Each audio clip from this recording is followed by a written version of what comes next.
Donc bienvenue au regard croisé qu'on a intitulé « Intégrer les usagers dès la conception, un projet politique et un vrai métier ». On a, avec la compagnie des tiers-lieux, eu envie d'aborder ce sujet de l'intégration des usagers et l'intelligence collective, etc. Il y a plein de sujets qui peuvent émerger de ce sujet.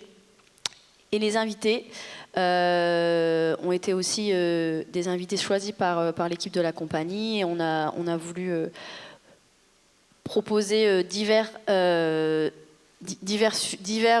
écosystèmes et activités dans lesquels l'usager peut être intégré. Donc on a Céline Leca, qui représente Récréation Urbaine et qui se présentera, vous présenterez avec la belle slide qu'on a préparée, et qui est plutôt sur le sujet de l'architecture et de l'urbanisme. Vous avez Catherine Delerue qui nous vient de Ruminguem et qui est sur un lieu qui s'appelle la Note Bleue, qui est un tiers-lieu culturel et artistique. Et enfin Guylain Demoinck, qui est directeur de la Fabrique de l'Emploi, plutôt sur le territoire de Los et Tourcoing. Ça vous va? Et du coup, si ça fonctionne bien, yeah. On a Céline qui va se présenter. Oui, j'ai combien de temps là? Tant que je dis rien, c'est que tout va bien. Très bien. Bonjour à tous et à toutes, merci pour l'invitation. Donc je suis Céline Leca, c'est écrit cofondatrice et coordinatrice de Récréation Urbaine, qui est aujourd'hui une association transformée en coopérative. Je pourrais y revenir si c'est un sujet. Et l'objet de notre structure, donc on est des architectes, des paysagistes et des urbanistes de formation qui se sont rassemblés à l'origine avec l'objectif d'impliquer le jeune public au sens 3-18 ans dans les projets d'aménagement, donc dans les projets urbains, dans les projets architecturaux, dans les projets paysagers et dans les projets d'urbanisme qui concernent ce jeune public directement au quotidien. Donc on parle d'espace, la plupart du temps on nous connaît parce qu'on travaille sur les espaces scolaires, donc les espaces de cours de récréation, mais c'est pas que ça, c'est aussi tous les espaces extérieurs. En fait il y a plusieurs caps dans notre travail, c'est aussi le fait d'impliquer des enfants et des adolescents dans les projets, donc d'espaces publics, de lieux en extérieur, font qu'ils sont in fine plus visibles, plus présents, et qu'il y a cette volonté de les voir plus à l'extérieur, les faire jouer plus à l'extérieur. Donc voilà, tout ça est un enchaînement. Donc notre travail il est là, il consiste à vraiment, en fait, le titre du regard croisé, à les intégrer dès la conception, c'est-à-dire en fait on vient combler un manque entre la commande publique, le projet politique, la volonté politique de faire de la concertation, de faire en sorte que les projets soient partagés, et puis la traduction par les maîtrises d'œuvre, par les professionnels de l'aménagement. Donc moi, pour ce qui me concerne, c'est vraiment que des projets d'aménagement. Il y a il y a souvent un gap entre les deux de comment on traduit ça. Et nous, on vient interroger, intégrer ce jeune public pour que leur regard, leurs besoins, leurs propositions et leurs critiques soient intégrés dans la dynamique du projet, à toutes les étapes du projet. Donc voilà, pour présenter Récréation Urbaine. Après, on reviendra sur... Oui, on reviendra sur des mots que tu as déjà dit, à toutes les étapes du projet, sur notamment, par exemple. Les avantages et les inconvénients. Super. Merci Céline. Catherine ? Donc moi je représente l'association La Note Bleue qui est à Ruminguem. Alors Ruminguem c'est un village. L'association, parce que ça a démarré par une association, a été créée il y a 25 ans à peu près et elle s'est étoffée petit à petit. Donc on a un lieu depuis 2016 où il y a maintenant un café associatif, une salle de spectacle et des salles d'atelier. Mais auparavant, on était vraiment en mode itinérant et nomade, dans des yourtes, dans des caravanes. Et L'objectif de l'association, comme on est en milieu rural, quand ça s'est créé il y a 25 ans, c'était vraiment à la demande de parents qui avaient envie de trouver au village autre chose que du foot, parce qu'il n'y avait que du foot. Et l'envie était que les gens se regroupent pour pouvoir monter d'autres choses. Donc du théâtre, du chant, des activités artistiques principalement, mais aussi de pouvoir se rassembler pour...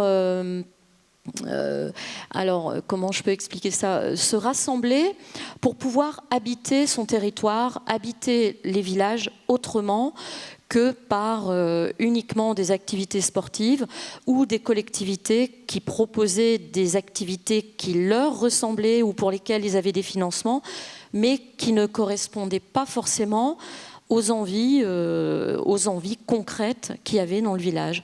Et petit à petit, ça s'est étoffé. Il y a maintenant des ateliers de pratique, un café associatif animé uniquement par des habitants, différentes propositions, des résidences artistiques, des programmations, et tout ça se fait et c'est géré par un collectif de bénévoles. Un collectif de bénévoles et d'habitants avec une salariée qui coordonne l'ensemble. On reviendra sur le comment. Voilà, le comment, pourquoi, les différentes étapes et le projet après. Super, merci. Et donc, Guylain, à ton tour de te présenter. Et donc, bonsoir à toutes et tous. Guylain Demoinck, je dirige donc la Fabrique de l'Emploi. Nous sommes, nous aussi, une association devenue une coopérative. Je ne sais pas si c'était un critère de sélection. Mais là aussi, on y reviendra. Le fait d'être une coopérative, ça a du sens dans le projet et c'est en lien avec le sujet de ce soir. Cette coopérative, elle a la mission de mettre en œuvre dans 2 quartiers de la métropole un projet qui s'appelle Territoire zéro chômeur de longue durée, qui est une expérimentation nationale qui vise à éradiquer localement dans des petits périmètres, éradiquer la privation d'emploi en construisant avec les habitants les plus concernés les activités qui seront utiles et qui seront les supports des emplois des habitants qui sont eux-mêmes privés d'emploi. Autrement dit, le projet Territoire zéro chômeur, il porte en lui cet ADN d'ATD Quart Monde qui en a été à l'initiative de faire et de construire avec ceux et celles qui sont concernés, et là sur le sujet, donc la privation d'emploi. Nous, on met en œuvre ce projet, on a 3 missions. On les formule comme ça: créer des emplois de qualité. La question de la qualité des emplois, elle est importante. On prétend qu'éradiquer la privation d'emploi en donnant des bullshit jobs, comme disent même les chercheurs, ça n'a pas beaucoup de sens. C'est pas ça qu'on recherche. Et donc la qualité des emplois, ça se travaille avec les usagers qui sont dans ce cas-là les salariés. Notre deuxième mission, c'est de mettre en œuvre des activités qui sont utiles dans les quartiers où on est. Et l'utilité de ces activités, elle se définit là aussi avec les usagers, du coup, qui sont les habitants de nos quartiers, qui sont aussi et puis l'utilité, c'est aussi pour ceux qui les mettent en œuvre, donc nos salariés qui deviennent des travailleurs. Donc c'est bien avec eux qu'on le fait. Notre troisième mission, et elle synthétise tout ça pour qu'on le fait avec les personnes les plus concernées, notre troisième mission, c'est d'entreprendre ensemble la dimension d'apprendre à faire de l'économie autrement, mais avec les gens. C'est là aussi au cœur de notre projet. Et puis on reviendra du coup sur le comment tout à l'heure. Parfait. Donc on a eu nos 3 présentations. On a donc une intégration des usagers pour des usages différents. Et ce que je vous proposais à tous les 3 et à vous toutes présentes, c'est de regarder, maintenant c'est la dernière slide, qui reprend le sujet sur lequel on discute aujourd'hui. Et je vous laisse le relire. Et le premier qui a envie de prendre la parole et de rebondir sur un des mots surlignés, on va partir comme ça et on va laisser la discussion se faire. Bon, moi je veux bien réagir sur projet politique.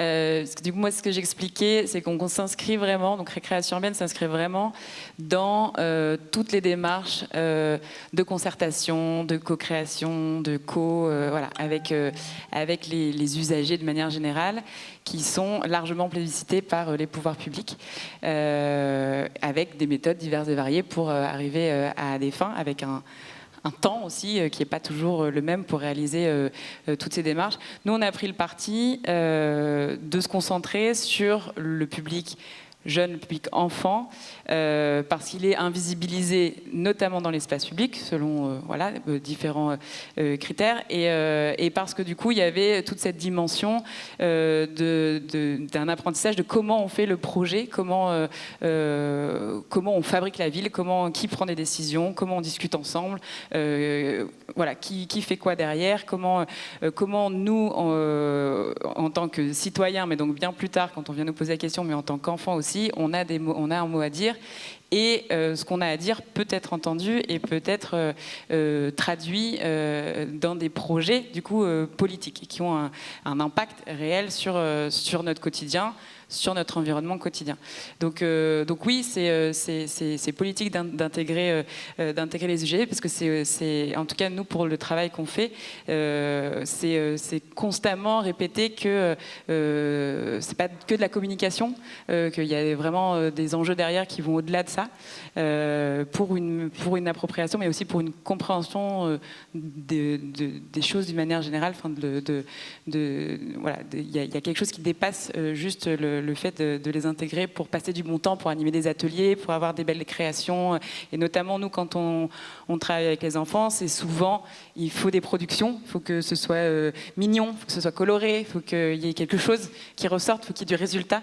Nous, on défend beaucoup la démarche. On ne promet pas de résultat. On ne peut pas savoir si les enfants ils vont dire des choses pertinentes, ils vont dire des choses qui sont qui sont telles que la commande voudrait l'avoir. Donc ça, c'est toujours une incertitude sur laquelle il faut s'accorder. C'est-à-dire qu'il y a aussi c'est aussi politique de se dire on n'est pas sûr de ce que ça va produire. Et voilà, ça, c'est assez intéressant.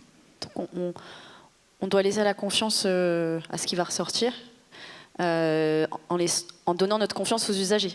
En se disant, ok, si on joue le jeu d'intégrer l'usager, alors on joue le jeu de ne pas savoir ce qui va en sortir. C'est ça que c'est ça que je dis, c'est on joue le jeu de se laisser le temps de bien le faire aussi. C'est-à-dire, en fait, c'est pas juste une fois pendant 1 heure, enfin, c'est plus complexe que ça.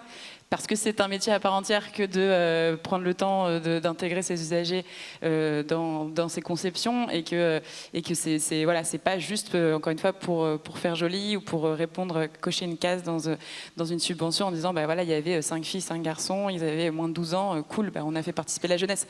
Donc voilà, c'est en ça que... Et il y a le projet politique derrière, c'est-à-dire que de vraiment les impliquer dès le démarrage, avec l'espoir de semer cette petite graine qui fait que plus tard, quand ils seront donc les enfants avec qui on parle quotidiennement deviennent adultes, sont sollicités pour différents projets, pour donner leur avis, pour essayer de comprendre comment ça fonctionne, ils aient déjà une petite graine de dire ah oui, mais ça en fait c'est des projets, on l'a déjà fait, je comprends pourquoi c'est important de donner mon avis, parce que peut-être que il y aura changement derrière. Voilà, c'est ça qu'on espère faire. Je comprends. Des réactions, j'imagine. Je veux bien rebondir aussi sur ces deux parties, un projet politique et puis un côté technique. Quand quelqu'un dit si vous voulez travailler, il suffit de traverser la rue. Ça, c'est politique de dire ça.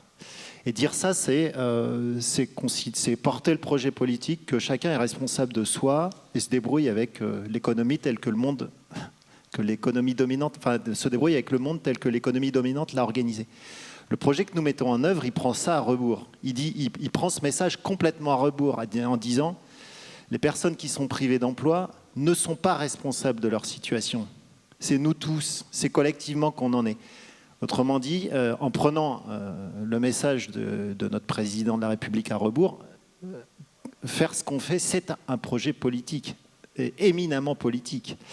Et faire ce qu'on fait en considérant que la privation d'emploi est notre problème à tous et qu'on ne peut le résoudre qu'en qu'en s'y mettant tous, y compris ceux qui sont concernés, c'est un projet politique. Et ceux qui l'oublient, enfin, voilà, c'est pour ça que j'aime à rappeler qu'on combat aussi à travers ce projet une certaine vision, une autre vision de la société. Après, c'est effectivement technique de le faire, parce que dans les milieux dans lesquels moi je travaille, qui sont les milieux de l'insertion, de l'emploi, de la formation, on est entre professionnels, des professionnels de la profession, ceux qui depuis des années font pour les personnes, parfois, qu'ils le font comme ils peuvent avec les moyens qu'ils ont, qui sont parfois limités, qui sont souvent limités, et du coup, on s'occupe des personnes, mais on ne prend plus le temps de leur demander comment ça se passe vraiment pour elles.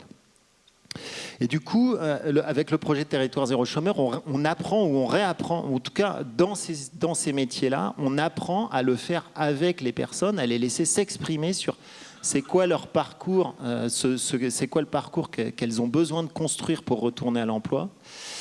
Et ne pas prédéterminer que pour se remettre à travailler, avoir un emploi, il faut d'abord lever les freins sociaux, d'abord trouver un logement, parce que c'est ça la technique habituelle. On les aide à tout régler, et puis après, quand ils auront tout réglé, ils auront un emploi. Or, tout régler, quand on a des problèmes de logement, on peut régler plein de trucs, mais si on n'a pas d'emploi, on ne réglera pas tout. Vous voyez. Donc, en renversant complètement les manières de faire des professionnels, si on veut arriver à le faire, il faut arriver à questionner et laisser les personnes s'exprimer. Et du coup, nous, on l'apprend vraiment. Enfin, c'est pour ça que le projet Territoire Zéro Chômeur, c'est une expérimentation. Parce que modéliser cette manière de faire dans nos milieux, il faut réapprendre. On va apprendre d'autres expériences. Et on développe de la technicité depuis 7 ans là-dessus. Catherine, tu veux réagir sur... Oui, je vais réagir aussi sur le projet politique, sur le... c'est exactement ça. Je vois par exemple, par rapport à la pratique qu'on a, par rapport au terrain d'expérimentation et à la liberté de parole qu'on donne, quand on est aussi avec les enfants, qu'on les forme, que ce soit en théâtre, en chant, en danse, qu'on forme à l'esprit critique, qu'on forme à la discussion, à la parole et à l'écoute, on voit que c'est pas sans poser aussi des soucis au niveau du territoire, avec des élus, avec des politiques communautaires ou de collectivités locales. C'est pas toujours évident de tenir sur ces choses-là, parce qu'il suffit pas de dire on va faire participer les habitants, on va les impliquer. Si on va vraiment jusqu'au bout, on s'aperçoit que quelquefois, en fait, dans toutes ces réunions, on ne veut que qu'on a des approbations.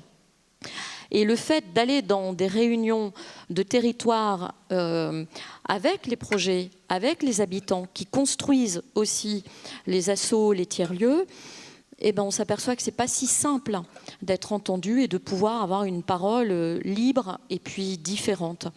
Intégrer les usagers dès la conception, en fait, nous, on n'a même pas à se poser la question parce que ce sont les usagers qui sont venus nous chercher en disant « mais on a envie de faire ça, on sait que c'est votre boulot, est-ce qu'on ne peut pas le faire ?» Et il faut savoir qu'on était un village de 800 habitants, maintenant on est 1800.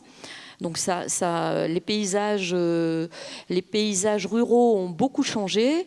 Donc c'est aussi une autre façon de faire, d'aller chercher les gens, de leur expliquer, de leur donner la possibilité, parce que nous, on a aussi des problèmes de mobilité, donc ça change beaucoup de choses. Et c'est évidemment très politique de rester toujours dans l'optique d'écoute et de dire en fait tu as une possibilité et l'idée c'est de construire ensemble. Donc c'est pas je te propose de faire, tu viens faire ce que j'ai envie de faire, c'est je te propose ça, tu participes et si tu as envie on construit autre chose ensemble. C'est chacun qui peut apporter une autre petite pierre et ça c'est très politique aussi dans le sens où ça demande du temps. et du temps. On en a très peu pour exister. Ça demande de la disponibilité. Et plutôt qu'un métier à part entière, alors oui, il faut une technicité, on s'en aperçoit maintenant, nous, au bout de 20 ans, oui, mais pour moi, c'est avant tout une posture, et c'est avant tout des choix. C'est un choix d'impliquer réellement au départ, avant un métier. Et tu voulais rebondir sur le temps ? Alors non, pas sur le temps, bien sûr j'ai plein de choses à dire sur le temps, mais non, je voulais rebondir sur, ça m'a fait réfléchir le fait d'être usagé. Nous on travaille avec des enfants qui, avant même d'aller les voir, enfin ils ne savent même pas qu'ils sont usagers d'un espace. Il faut déjà leur expliquer ça, ce que ça veut dire utiliser, ce que ça veut dire avoir sa place là où on est, et du coup ça fait partie des choses assez intéressantes dans nos métiers. Les enfants qu'on va trouver, ils sont, j'aime pas ce mot mais j'ai pas trouvé mieux, ils sont captifs, on va les chercher dans leur milieu scolaire, donc ils sont obligés d'être là, de nous écouter. On n'est pas du tout, alors évidemment on les oblige pas à rester, encore que ça c'est nous qui le disions, mais ils sont sur le temps scolaire, donc si en fait ils sont obligés d'être là, obligés en tout cas d'essayer de comprendre qu'est-ce qu'on veut avec eux. Donc ça c'est assez intéressant, c'est déjà une forme de biais, mais de se dire ok, comment déjà on arrive à leur faire comprendre qu'ils ont une place, voilà, et ça c'est quelque part politique. Et je rebondissais aussi, enfin c'est d'autres choses, je fais un petit saut, mais sur le métier à part entière et sur la posture, nous, du coup, il y a plein de choses qu'on ne maîtrise pas, dans le fait que moi, je m'engage personnellement devant les enfants, je leur dis ce auquel je crois, c'est-à-dire que si je viens devant eux, c'est que je crois que le projet va se faire, je crois qu'il va se faire du mieux possible, et je leur garantis que je vais faire tout mon possible pour que ça se fasse comme ça, parce que j'ai la chance, contrairement à eux, qui n'ont pas toutes les clés et qui ne sont pas décisionnaires dans le projet dont on parle, j'ai la chance de pouvoir parler à ceux qui vont décider, à pouvoir les influencer, à pouvoir leur donner. Donc je leur demande de la confiance, de me faire confiance, et je m'engage auprès d'eux. Donc c'est un risque que je prends aussi moi-même sur, vraiment là presque personnel, et c'est en ça que finalement notre projet récréation urbaine, il est politique en tant que tel, c'est-à-dire qu'on a décidé de faire de ça notre métier, c'est-à-dire de le revendiquer, d'aller au devant des plus jeunes pour leur dire oui, vous avez des choses à dire, mais dans ce qu'on fait aussi, il y a un double message politique là-dedans, et que le métier à part entière, il est dans l'engagement qu'on a, c'est-à-dire que le métier on l'a inventé, et parfois on est obligé de se rendre compte que ça n'a pas été comme on voulait. Et donc, en fait, vraiment, je me suis engagée, moi, Céline, devant ces enfants. Donc, je vais aller jusqu'au bout de leur expliquer pourquoi ça a foiré, pourquoi ça n'a pas forcément marché. Ou au contraire, je vais être hyper à l'écoute des critiques sur le projet fini. Et donc, la part entière du métier, elle est là aussi. C'est-à-dire qu'en fait, humainement, il y a aussi des choses qui se jouent là dans le contact humain des usagers et de ceux qui prennent les responsabilités d'aller au-devant de ces usagers. Ok. Des réactions ou pas? Moi, sinon j'avais une question. On parlait de métier, de méthode. Est-ce que pour vous, du coup, vous avez des contextes différents dans... Catherine, tu disais que c'est les habitants qui sont venus vers toi, donc qui avaient envie de faire. Tous les deux, je pense que c'est plus des personnes qui, à la base, sont pas forcément en posture de devoir faire. Est-ce que du coup, pour vous, les méthodes diffèrent? Qu'est-ce qui va faire que ça fonctionne dans la méthode? Nous, quand on est partis, on est vraiment partis tous azimuts, tout feu, tout flamme. Parce qu'on était vraiment contents de pouvoir développer avec un groupe quelque chose de nouveau, quelque chose qui n'existait pas.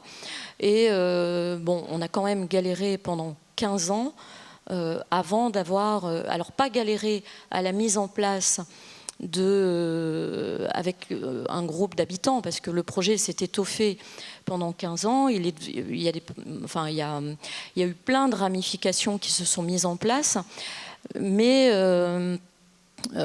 pendant 15 ans, on a galéré à faire reconnaître cette chose-là par les villages autour, par les élus, par les collectivités qui se disaient « Ah oui, mais attendez, vous dites ça, mais vous, ben non, on dit ça, mais on vit ici.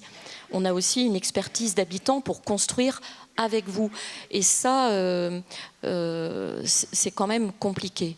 Donc on est vraiment partis tous azimuts, et c'est petit à petit que tout qu'on a balisé et qu'on a cadré, qu'on a mis des cercles, qu'on a essayé de réfléchir à qui veut s'occuper de ça, qui veut s'occuper de cette chose-là. Et je te rejoins sur l'engagement. Il y a vraiment une notion très forte d'engagement, d'implication et de souci de formation, d'accompagnement.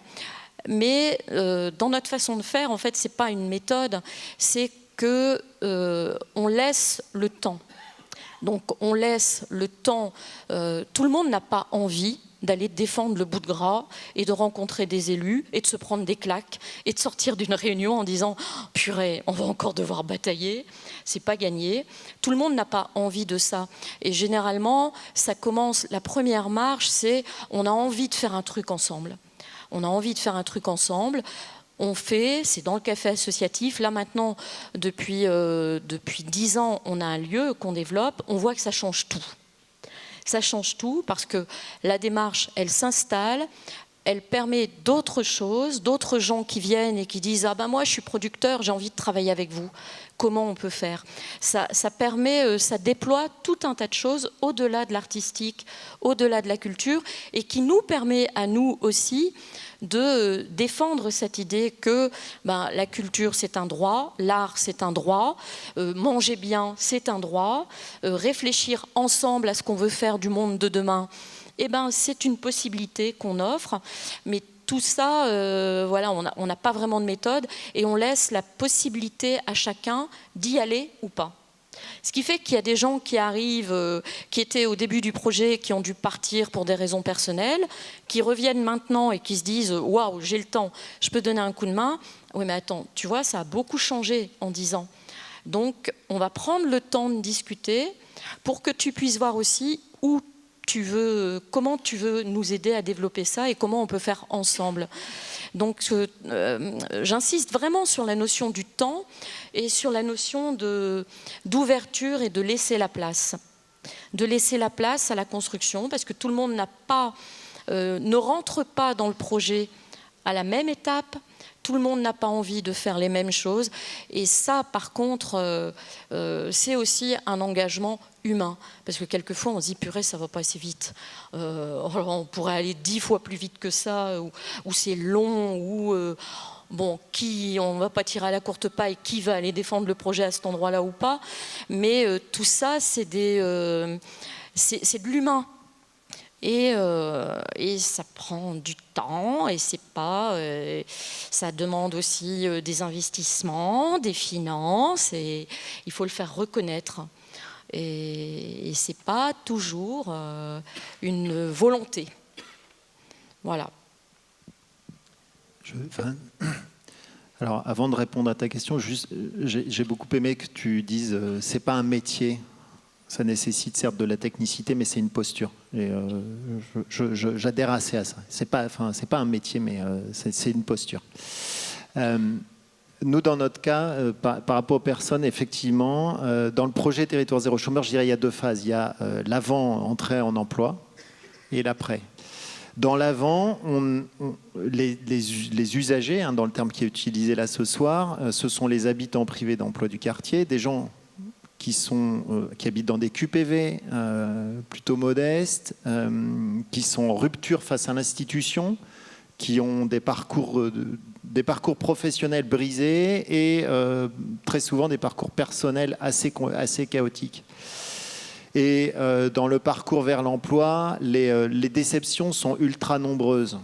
Et donc, c'est des personnes dont le pouvoir d'agir il est plutôt largement désactivé parce qu'ils n'y croient plus. Et donc, c'est pas eux qui viennent au projet, quoi. c'est pas eux qui viennent au projet et les intégrer là, ça se passe vraiment par de l'aller vers des démarches, enfin, d'aller les chercher, d'aller les remettre en confiance, leur faire croire que oui, ils ont, pour une fois, là, ils ont une partie des clés du camion, et leur faire croire en leur démontrant, quoi, en leur donnant vraiment. Et ça, c'est long, c'est lent, et c'est d'autant plus difficile que c'est fait non pas directement par la Fabrique de l'Emploi, nous on est plutôt en aval, j'en parle juste après, mais c'est fait par des collectifs d'acteurs qui sont locaux, des CCAS, des référents RSA, et des collectifs d'acteurs qui sont facilement repris par leur méthode habituelle, quoi. Parce que justement, leurs méthodes habituelles, elles vont tellement plus vite, elles sont éprouvées, on sait ce que ça donne. En plus, on est payé pour nos méthodes habituelles, alors que aller vers les habitants, toquer à toutes les portes, prendre le temps de leur expliquer ce qu'on fait, comment on va le faire, leur faire tester, tout ça, on n'est pas payé pour le faire. Donc c'est long, c'est lent, et on n'y arrive pas encore bien, d'ailleurs. On n'y arrive pas encore bien. C'est pour ça que du coup, le parti pris pour l'instant, c'est même si on n'arrive pas à créer les activités qu'ils mettront en œuvre après, avant l'embauche, on embauche assez vite, donc on crée les emplois. Et là, on passe dans la deuxième phase pour les gens. Ça y est, ils sont sécurisés. Ils ont un emploi, ils ont un CDI. Et là, on va pouvoir bosser sur qu'est-ce qu'ils vont faire, donc quel travail ils vont faire. Et ça, c'est quand ils sont dans la Fabrique de l'Emploi. Et là, pour le coup, on a des salariés qui, eux, deviennent à la fois captifs, mais en même temps qu'on a mis en situation de croire qu'ils sont dans une entreprise très participative. Et là, du coup, ça implique effectivement une posture, alors une technicité un peu différente. C'est pas la même chose que d'aller vers des habitants. Mais c'est quand même elle se retrouve dans la posture du manager participatif. Peut-être qu'on abordera est-ce qu'on le fait partout et tout le temps. C'est vachement intéressant, ça. Enfin, ma réponse est non et non. Mais on le fait, oui, et on choisit quand est-ce qu'on le fait. Et la posture, c'est ça. Enfin, pour moi, la posture du manager très participatif, celui qui va permettre aux salariés de réfléchir leur travail, comment je vais le mettre en œuvre, quel client on va aller chercher, quel nouveau service on va développer. La posture, c'est quoi le cadre qu'on donne et à quel moment on va permettre ça et avec qui on va permettre ça. Et je termine là-dessus. Et dans ces cas-là, avec les gens qui sont déjà salariés, alors non seulement ça marche, mais en plus, ils ont énormément d'appétence. Oui, moi je voulais juste sur la question de la méthode. C'est toujours une question qui nous prend beaucoup de temps parce qu'en fonction de l'étape du projet dans laquelle on vient nous chercher pour dire bah là ce serait intéressant d'intégrer une implication des usagers, voilà, enfants, jeunes publics, en fonction du temps qu'on nous donne pour le faire. Il y a des réponses qui sont toujours très, très adaptées. Je vais juste revenir, nous, la chance qu'on a eue au démarrage de Récréation urbaine, c'était juste avant le Covid. Et post-Covid, peut-être que vous avez vécu ça ou vous en souvenez, tout le monde s'est mis à regarder les cours de récréation d'un œil complètement nouveau et d'un œil complètement effaré, en disant mais quel est cet espace qui est complètement un impensé et qui n'a surtout jamais été pensé avec le public qui l'accueille au quotidien. Et nous, la chance qu'on a eue, c'est que on a travaillé, on a collaboré directement avec la ville de Lille, qui porte, elle, plus qu'un projet, une volonté politique de remettre l'enfant au cœur de ces démarches de politique publique. Donc il y a vraiment une volonté politique là-dessus. Donc ça s'est accordé. Là où je veux en venir, c'est qu'il y a une question aussi de preuve par l'exemple. C'est qu'aujourd'hui, 5 ans après, il y a des projets qui ont été réalisés. Il y a des projets qui ont été réalisés avec des implications d'usagers, avec des enfants dès leur conception, et puis des projets sans. Et il y a des différences, et on les ressent. Et on vient aussi regarder les projets qui n'ont pas été faits dès la conception avec les enfants, les usagers, et on se dit, zut, on a loupé une étape, maintenant il faut qu'on rattrape pour qu'il y ait de l'appropriation, pour qu'on comprenne qu'est-ce qu'on a voulu faire, qu'on recolle un peu tous les morceaux. Et tout ça pour dire qu'il y a cette idée de preuve par l'exemple, de dire que ça fonctionne et qui fait que ça fait des petits. Aujourd'hui, c'est pas que la ville de Lille, c'est toutes les communes alentours qui regardent évidemment la ville un peu centre, mais ça donne envie, ça donne confiance, ça dit ok, en fait il y a des choses qu'on peut tirer là-dessus, et ça c'est un engouement quand même assez intéressant, puisque intégrer les usagers, encore une fois, la participation citoyenne, les habitants, qu'on met tous dans une grosse valise, ça existe depuis de nombreuses années, avec plus ou moins de succès. Là, il y a eu d'un coup l'idée de se dire, on recentre le lieu, on recentre les usagers, c'est-à-dire qu'on va chercher une spécificité dans cette grosse valise habitants, on va chercher les habitants de moins de 12 ans sur cet espace-là, parce que c'est ceux qui utilisent le plus, et ça, on obtient des résultats assez uniques à chaque fois, et surtout très sur mesure. Donc ça prend du temps, ça prend, ça on pourra le répéter 20 fois. Et du coup, oui, bien sûr, moi aussi je réponds non à la question partout, tout le temps, puisque en fait, si c'est pour mal le faire et pour se retrouver à être instrumentalisé dans des démarches qui correspondent plus du tout à ce pourquoi on a fondé la chose, en fait, ça fait que des malheureux. Donc autant et c'est là où il faut savoir dire non. En fait, de se dire ou alors de remettre les bons mots sur les bonnes méthode et de pas se dire on va faire une grande concertation. Non, on a 2 ateliers, on a 2 heures de temps à passer, on va discuter, on va demander l'avis à un public et on en restera là et on va bien leur expliquer et on les remercie de nous donner de la matière. Nous, on n'aura pas le temps, pas les moyens, pas l'argent de faire plus. Et voilà. Et ça s'explique même à des enfants. Les enfants peuvent comprendre. J'allais dire, ça c'est un peu le côté cynique, mais de toute façon, comme encore une fois on les rencontre en milieu scolaire, ils ont plutôt l'habitude d'avoir des choses descendantes et de pas avoir le mot à dire. Donc du coup, finalement ça, nous on surfe un peu là-dessus, mais on s'engage vraiment tout le temps à retourner derrière vers eux pour leur donner des nouvelles, tout simplement. De dire, en fait, vous vous souvenez, on est venu vous voir, on n'avait pas trop le temps, voilà ce à quoi ça a servi, ce qu'on a fait de ce que vous nous avez donné et comment ça a été traité. J'ai une question par rapport à ça, j'ai peut-être pas très bien compris. Justement, est-ce que... Parce que vous êtes un peu, vous avez un rôle de médiatrice entre de faire sortir la parole des enfants et ensuite de relais. Et donc à la fin, dans le cas où les projets se font, vous retournez les voir aussi avec le visuel du projet qui a évolué. Est-ce qu'il y a déjà des réalisations matérielles, vu qu'apparemment leurs propositions sont assez à la carte? Comment c'est accueilli, par exemple, par les architectes, si c'est sur des projets qui vont avoir lieu, et par exemple sur des projets de cours d'école existantes dans lesquels ils voudraient rajouter des choses, comment ça se passe? Est-ce que vous retournez les voir avec des images? En fait, dans la méthode, il y a forcément un moment où on sait qu'il va y avoir ce temps d'échange avec les personnes qui vont faire, qui vont réaliser. Et on a aussi conscience du calendrier, c'est-à-dire les cours d'école. Au moment où on va voir les enfants, c'est qu'on sait que les enfants qu'on rencontre, ils vont voir des changements d'une manière ou d'une autre. Ils vont pouvoir éprouver le changement et faire remonter des critiques par rapport à ce changement. Donc, et sur d'autres projets, par exemple plus d'espace public où les calendriers peuvent être plus allongés, c'est vraiment de préciser avec le public qu'on rencontre, de dire voilà quelle étape on va faire ensemble. Après, voilà ce pourquoi on a besoin d'échanger. Et nous, oui, on a ces échanges sur plan, sur projet, et quand on peut,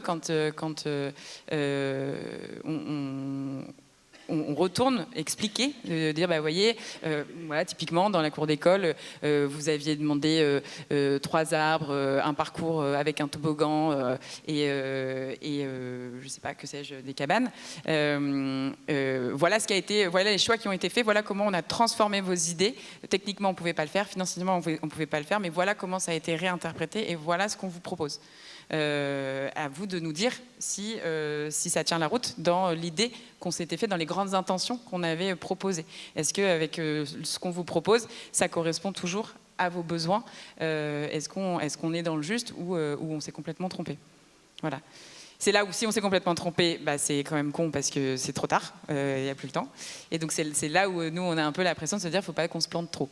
Voilà. Et c'est pour ça aussi que dès qu'on va les intégrer, dès qu'on va leur proposer des choses, on ne parle pas d'une feuille blanche, c'est-à-dire qu'on s'assure de ce qui est possible de faire.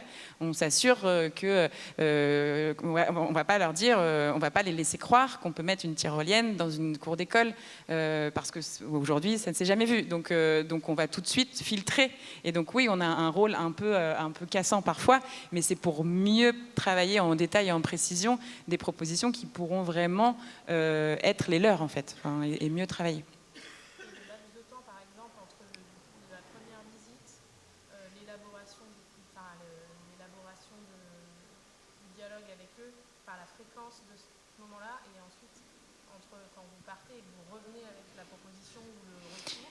Si tout va bien, il se passe que 2-3 mois entre la fin des ateliers, quand eux-mêmes présentent aux élus, aux responsables, ce qu'ils veulent faire, et le moment où on revient vers eux avec voilà, les archis ont travaillé, voilà la version qu'ils proposent. Normalement, on est sur cette échelle de temps, mais ça dépend toujours des projets. Pour une cour d'école, typiquement, en général, l'automne est consacré aux réflexions, aux études. L'hiver est consacré au dessin sur plan. Et au printemps, on est capable de présenter le projet qui sera mis en travaux à l'été suivant. Donc, en fait, ça, c'est vraiment, si tout va bien, dans l'idéal. Mais c'est pas rare, hein. Pour le coup, là, il y a maintenant. C'est pour ça que je dis qu'il y a aussi l'expérience et le fait que, en fait, on acquiert de plus en plus de méthodes et là, pour le coup, nous, on a la chance d'être avec cette grosse collectivité Ville de Lille qui a des moyens, qui a permis de mettre en lumière des projets pour pouvoir du coup adapter, ajuster et pour que les autres puissent se positionner par rapport à ça. Nous, il y a plein de collectivités qui nous disent on n'a pas cette ambition, on n'a pas les moyens, on va recadrer, on est tout petit, on veut juste améliorer un peu les choses, mais on veut le faire bien, on veut le faire avec la bonne méthode. Et ça, je trouve ça intéressant parce que, moi qui ai fait avant ça beaucoup de concertations avec tout public et tout public sauf enfants, que des adultes. Là, on acquiert des réflexes en fait. Je sens qu'il y a des trucs qui se mettent chez les techniciens, en tout cas chez qui on parle, des choses qui font non mais on ne peut plus faire sans. Oui, mais si on veut faire avec, il faut quand même se donner les moyens et pas non plus le faire n'importe comment. Donc il y a aussi, oui, on peut plus faire sans, mais parfois en fait, le calendrier de votre projet fait qu'on va devoir faire sans. Et c'est pas pour ça que ce sera un mauvais projet. C'est juste qu'il sera pas complètement conçu comme dans l'idéal avec tous les usagers. Est-ce qu'il y a d'autres questions ? Là-bas.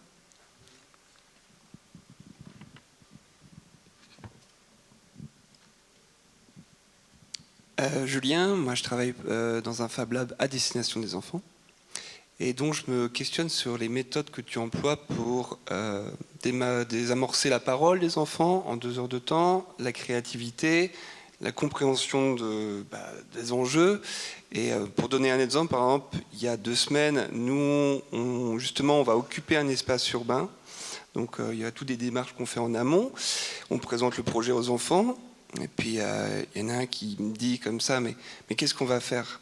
Je dis, mais non, justement, c'est ça. On va réfléchir ensemble à ce qu'on va faire. Désarmer complètement. Je dis, quoi ? On doit vraiment proposer ? Oui, et on va le monter. Nous, on a 1 an, hein, donc ça va. Oui. On a plus de temps, mais voilà, c'est vraiment sur les outils, en fin de compte, ma question.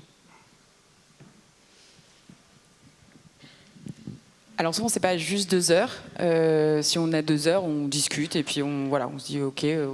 Ouais. C'est souvent plutôt 5 fois 2 heures sur lesquelles on déroule effectivement toute une démarche de projet. C'est-à-dire qu'effectivement, les premières rencontres, les enfants sont un peu désarçonnés parce qu'on fait que de réfléchir. On observe, on réfléchit, on prend conscience de l'enjeu, on regarde un peu et on fait pas grand-chose. C'est un peu moins...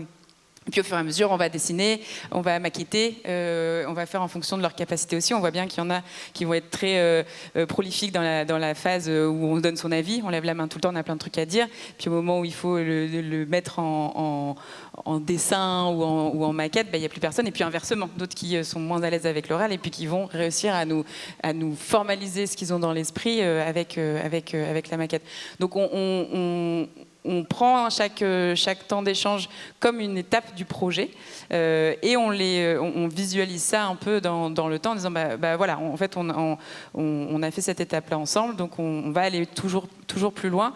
jusqu'à, nous, ensemble, on ira jusqu'à la présentation de vos propositions aux personnes qui vont décider. Après ça, il va se passer un temps plus long, dont je ne suis pas capable de dire exactement quand.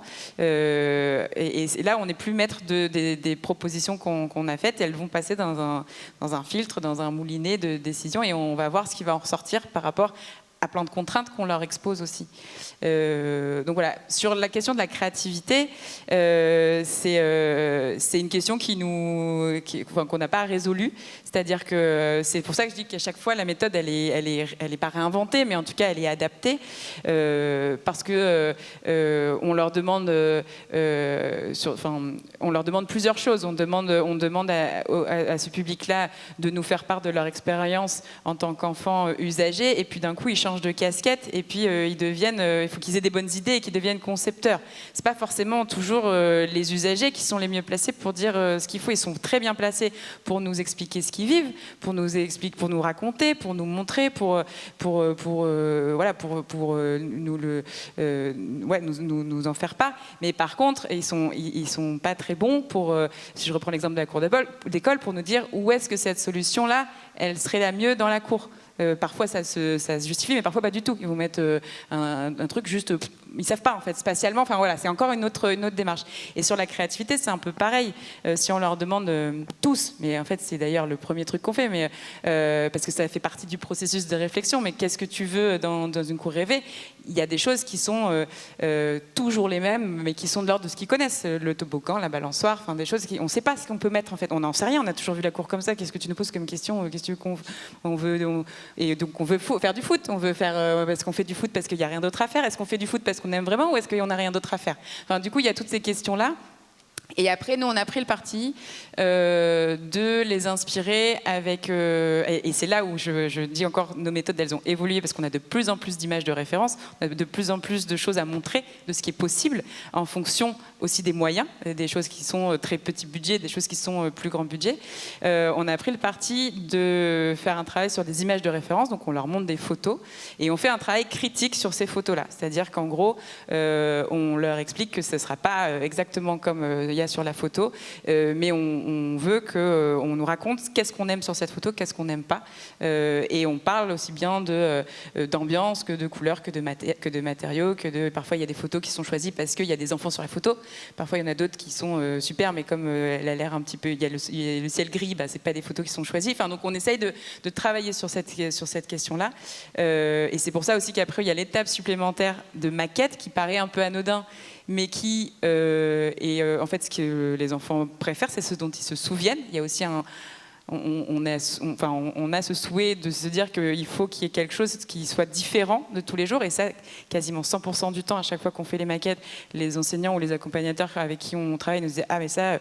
c'est vrai qu'on fait jamais assez, on n'utilise pas suffisamment ce truc-là parce qu'on prend pas le temps, et aussi parce que nous on arrive avec tout le matériel, tout ça, on rend la chose facile. Mais du coup il y a ce côté ludique, et on souhaite que ce soit ça dont les enfants se souviennent. Et donc il y a une forme de réinterprétation de la photo, du dessin, de tout ce qu'on a dit par cet outil, cette maquette, et puis une fierté du coup de présenter, et qui est du nouveau présenté avec des mots qui sont ceux de l'enfant, qui sont plus ceux qui sont dictés par une photo ou quoi. Donc voilà, donc on arrive comme ça petit à petit à avoir de l'essence de choses qu'on arrive à retranscrire dans les projets au final. Donc parfois c'est très subtil, parfois évidemment je ne vais pas dire qu'il n'y a pas de biais et qu'on n'aurait pas envie d'entendre quelque chose parce qu'on on reste adulte et qu'on a aussi des biais. Quand il s'agit des projets de cours d'école, il y a beaucoup de normes qui fait que dès le début on pourrait se dire ah non, ça sert à rien, c'est sûr que ça...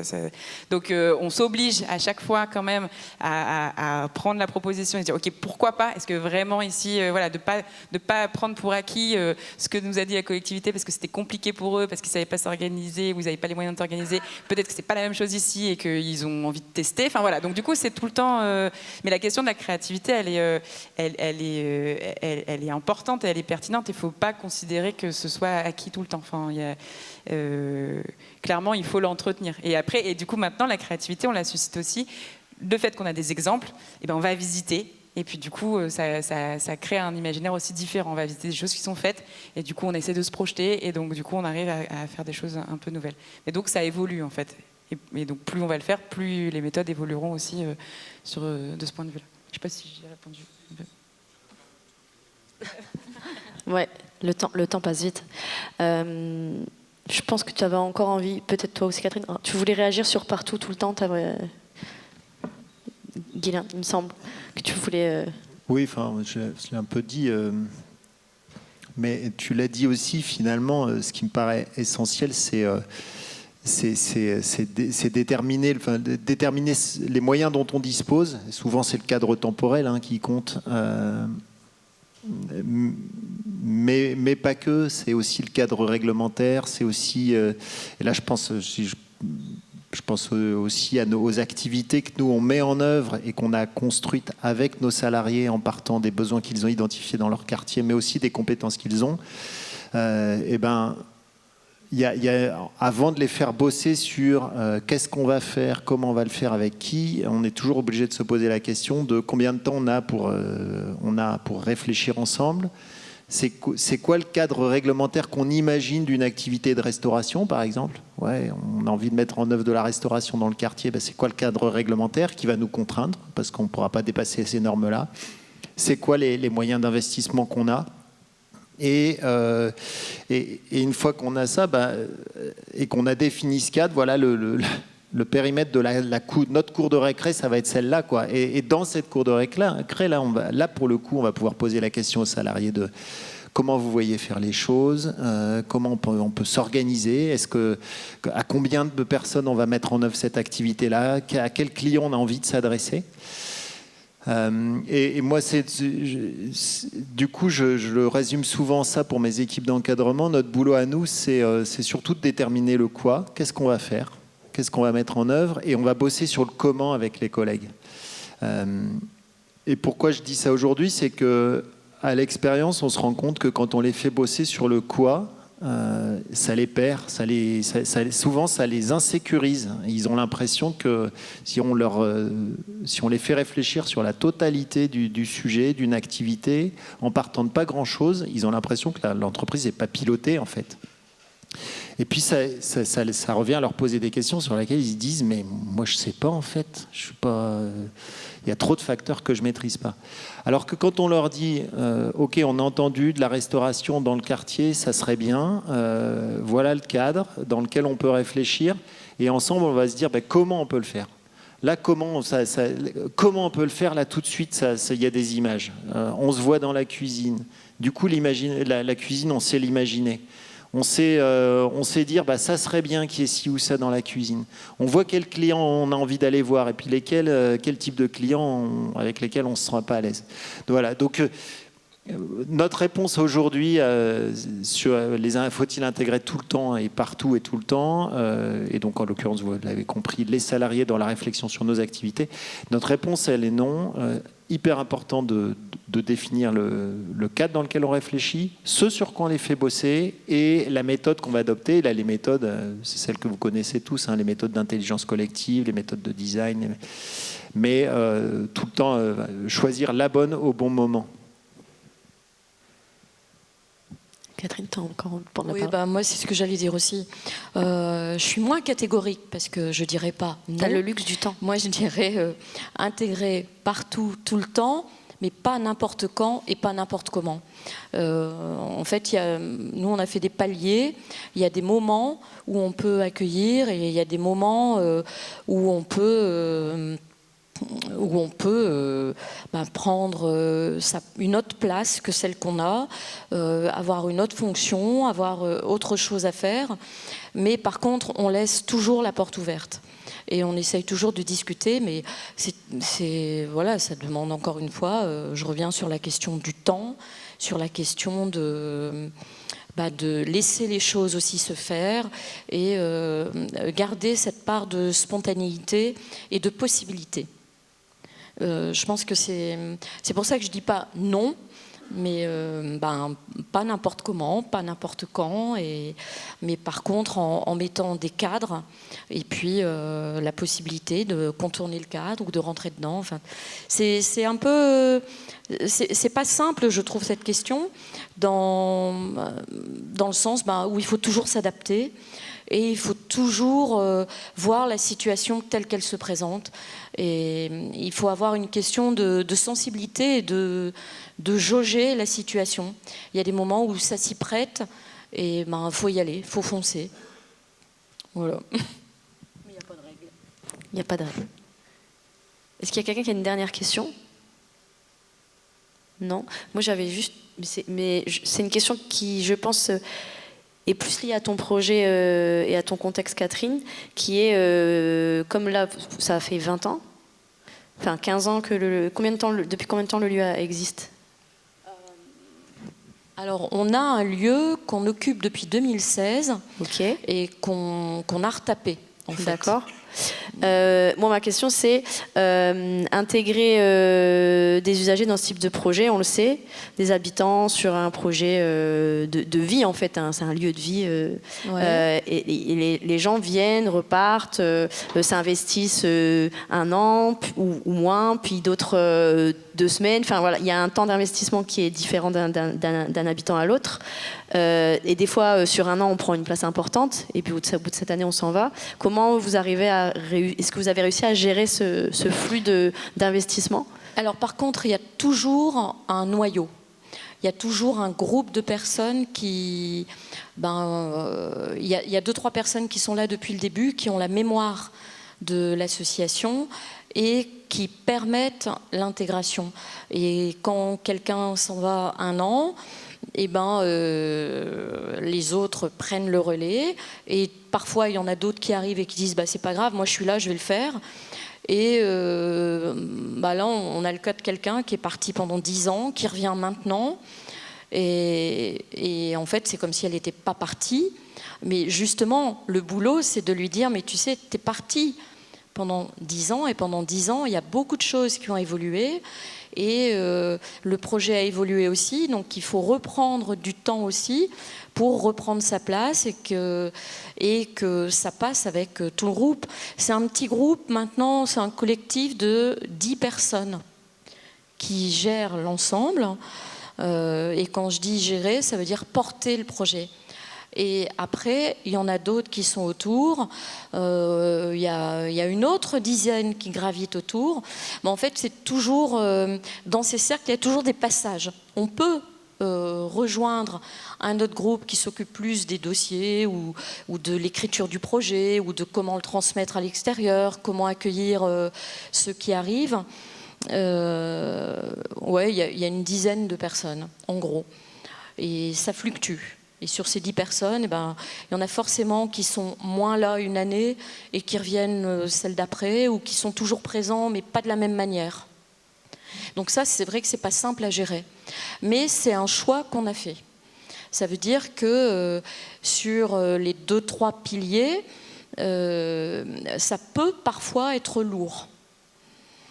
Et ça veut dire aussi qu'il faut que la salariée qui est dans l'asso, elle ait aussi cette démarche-là et cette posture-là de transmission. Pour moi, la transmission, c'est vraiment, si on parle d'intégration, c'est vraiment quelque chose de capital. Transmission et transparence.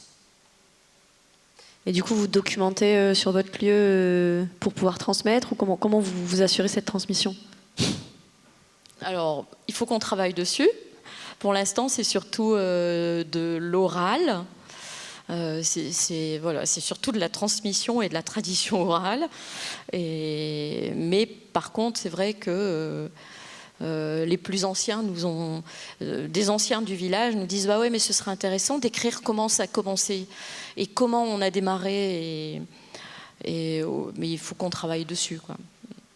Qu'est-ce qui peut parler à tout le monde et qu'est-ce qui peut retenir l'essentiel? Ok. Est-ce que vous avez envie de dire un dernier mot l'un ou l'autre, ou et du coup ça a suscité des questions? Un dernier mot? Non? Parce que il y a plein de choses, ouais, effectivement, il y a plein de choses à dire. Ghislain? Alors, puisque tu m'appelles Ghislain, je vais prendre la parole. C'est Guilain. Un dernier mot. une expérience que nous on a donc sur la conception de nos activités et que j'ai envie de partager là, c'est que nous on s'est rendu compte que peut-être qu'on pourrait nous dire vous auriez dû le savoir, mais en tout cas on s'est rendu compte que sur des activités qui nécessitent d'être très prédictifs, de planifier, parce que par exemple il y a des gros investissements, donc il faut vraiment border pas mal de choses avant de vraiment se lancer.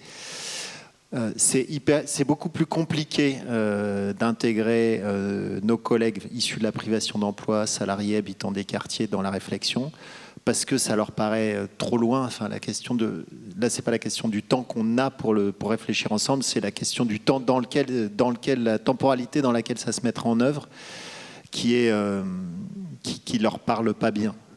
Et donc on y arrive beaucoup mieux sur des activités qui peuvent démarrer sur des modes très agiles, où on ajoute des briques et on fait et on conçoit en même temps, quoi. Voilà. Ok. Je vous regarde quand même au cas où. Et ben, en tout cas, du coup, merci à tous les trois d'avoir joué le jeu de ce regard croisé.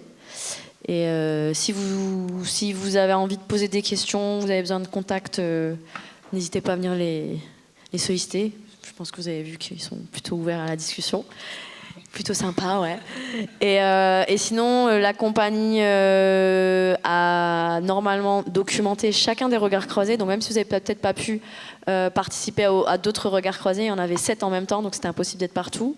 On fera un travail de synthèse de chaque regard croisé qui fera l'objet d'un petit carnet, comme vous voyez. À chaque rendez-vous événement en compagnie des tiers-lieux, on édite un petit carnet qui synthétise l'ensemble des discussions qui ont pu avoir lieu pendant la journée. Donc voilà, n'hésitez pas à solliciter la compagnie pour récupérer ces informations très précieuses. Merci à vous.